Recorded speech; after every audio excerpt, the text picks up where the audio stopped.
Hello guys, welcome to my YouTube channel. And today we're going to talk about my journey as a student and some unusual myths that lots of students are actually taking while studying. So stay tuned with me, guys. The first myth that I've actually heard from a lot of people is the best time to study is when you are young. Now, this is actually true to a certain extent, but I think you can actually start studying anytime. I started studying when I was, I think, about 18 years so yeah, and I actually had this myth. I was actually feeling very very bad about myself because I felt like if I had started studying when I was around the age of 5 or around the age of 10 or around the age of 8, then by now would have been good. But I think yeah, although yes, it's actually good to study when you are young, but I don't think that it will actually affect you negatively on the long run. I believe if you continue consistently and you're okay and you keep on doing that thing, then trust me, and you're doing it with determination and hard work, then trust me, you would actually get that same result that you actually want to get. Now, I remember when I was going to tutorial and I was teaching a lot of students, and I was looking at myself like, if someone had told me that somewhere in the next 2 years, just when I started studying, someone had told me in the next 2 years you will teach people under a different topic on chemistry or physics, I'll be like, what do you mean? Are you mad?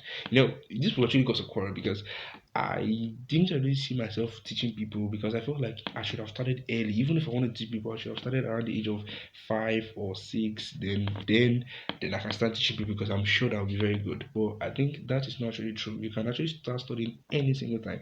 I told you I started studying when I was around 18, and now I'm still at least I'm still studying and I'm helping a lot of people. So I don't think it has that much effect as the way people look at it. I think one of the things I've heard from a lot of students, which I think is not true, is to be a top scholar, you need to stay up all night. Now, I don't think this is actually true. Well, it's true to some certain extent to some people. Now, I've seen a lot of my friends, a lot of people who they study mostly at night, while some people study mostly in the daytime.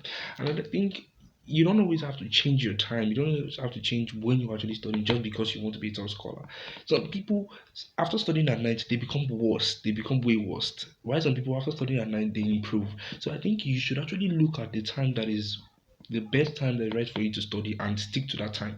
You don't always have to change. Stop scholars, most people who actually are the best in their class don't actually study at night, they study mostly in the daytime. I have a friend of mine when we were in secondary school, or sorry, primary school rather. This guy actually studied mostly in the afternoon. He doesn't even stay up all night, and he was the best in our class then.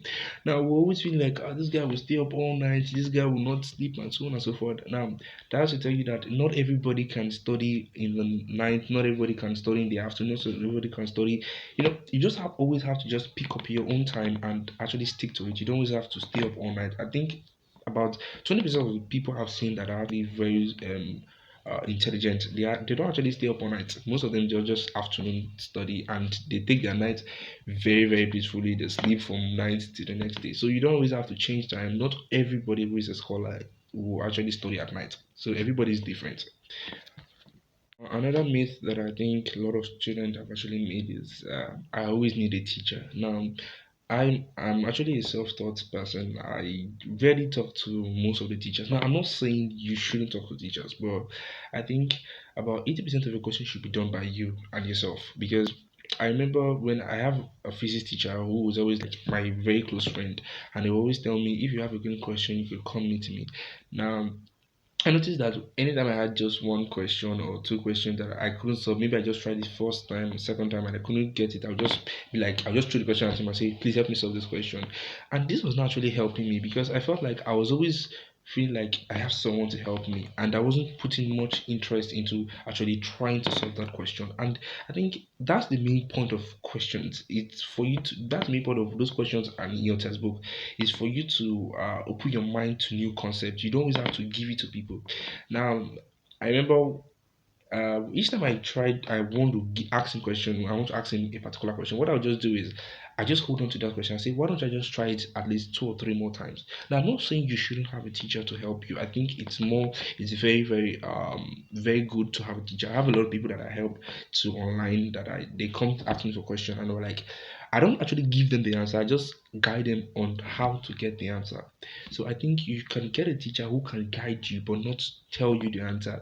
And you don't, unless I said, you don't always need a teacher. You don't always need this. If you can try it first, second, third, fourth time, and maybe the fifth time you can't get it, then maybe you can ask someone to help you. But I think you should actually try it 5 times before asking someone. Another thing I've heard from a lot of students is that they should always have a constant study area. Now, I'm not disputing the fact that, okay, yes, it's actually good to have a study area, at least somewhere in your room where you could actually use for studying. But I think that it should not always be that particular place you study, because your mind is actually going to is programmed to follow a habit that you have actually taken. If you continue to do something, your brain will continue to want to keep doing that stuff.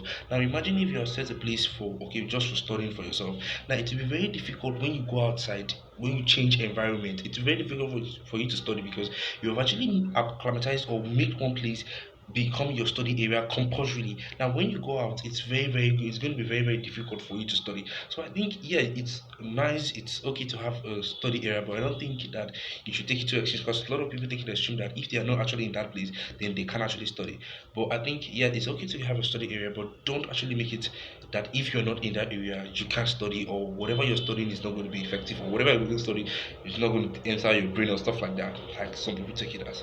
Another funny thing I think I've heard from a lot of students, which is actually very funny, and I think it's not actually very true, is the top scholars are always boring. I think it's actually a superstition or myth or something like that. I don't think it's actually true, because I've seen a lot of people who are very intelligent, who are scholars, and they are very playful. So I don't think top scholars are always. You know, some people will be like, okay, I don't want to be a top scholar, because when I become a top scholar, I will put on this glass, I won't come out, I will be antisocial, I will be. I've seen a lot of students who they are very good, and they are very social. They make a lot of friends. So yes, most of them are kind of boring. I shouldn't lie, but you shouldn't give that aspect to those. You shouldn't beat people rather on one person perspective. So I think you should actually get to know them better. And some of them are just shy. I believe if you get to know them better, you will actually understand them, and they'll open up to you, because you can't just come and meet someone and like, I want to be your friend, and you guys are just friends like that. So I think you guys should first open up to, you should first get to know him better, then I think he will open up to you. So guys, these are the few myths that I think I've heard from a lot of students, from a lot of people who actually come to me, and I think I've debunked most, or I think all of them. And thank you guys for watching the video. Thank you guys for staying tuned, and I'll see you guys in the next video. Bye.